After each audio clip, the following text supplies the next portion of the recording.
Now we are proceeding to the next part, that is what are the different types of vaccine. Vaccines are basically classified into two categories. The first one is whole organism vaccine and the second one is subunit vaccine. So whole organism vaccine means the entire pathogen is present. In the vaccine formulation, the entire structure of the pathogen is present. That is why it is called the whole organism vaccine. And the other one is subunit vaccine. Subunit vaccine means only some portion of the pathogen is present in the vaccine formulation. So that is why the name is subunit vaccine. This whole organism vaccine is again subdivided into two categories. The first one is attenuated vaccine and the other one is inactivated vaccine. When we talk about the whole organism vaccine, we mean that the entire structure of the pathogen is present in the vaccine formulation. So if the entire pathogen is present, so it can cause the disease. If the entire pathogen is present as it is, that means it has its pathogenicity. So what will happen? The person will suffer from a disease after getting vaccination, right? The whole organism vaccine therefore must be prevented from causing disease. And how can this be done? By losing the pathogenicity of the pathogen. Whole organism vaccine means the entire structure of the pathogen is present in the vaccine mixture. So if this vaccine is administered to a person, what will happen? The person will suffer from a disease after vaccination. So to prevent this organism, the whole organism must be treated somehow so that the pathogenicity of the pathogen is lost. The pathogenicity of the organism is lost. So only if the pathogenicity is lost, only then it can be administered as a vaccine, because the aim of the vaccine is to generate the immune response against the disease. So if vaccination itself causes the disease, what is the need of taking vaccination then?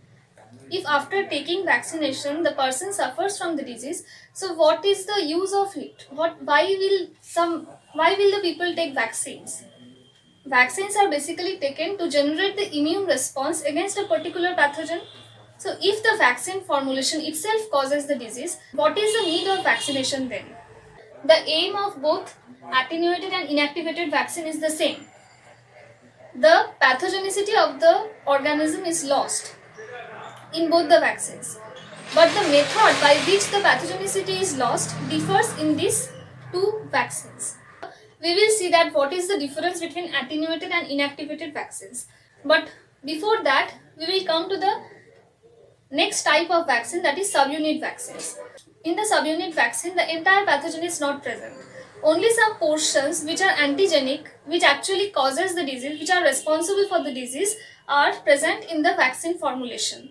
So some part of the pathogen is present in the vaccine formulation. That is why the name of the vaccine is subunit vaccine. So in whole organism vaccine, what is done? The entire pathogen is present. In whole organism vaccine, the entire pathogen is present, but its pathogenicity is lost. But it retains the immunogenicity. Immunogenicity means the ability to cause the immune response, the ability to generate an immune response. That is immunogenicity. So this pathogen has its immunogenicity, but it has lost its pathogenicity. That's why it is no more able to cause the disease. And in subunit vaccine, what happens? Only some portion of the pathogen is present.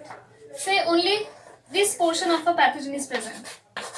Only this portion of the pathogen is present. So the whole organism is not present, only some portion is present, and these portions are immunogenic. So when this subunit vaccine will be administered, immunity will develop against these antigens. Our immune system will generate antibodies, generate immune response against these antigen. So it is clear what is the difference between the subunit vaccine and the whole organism vaccine.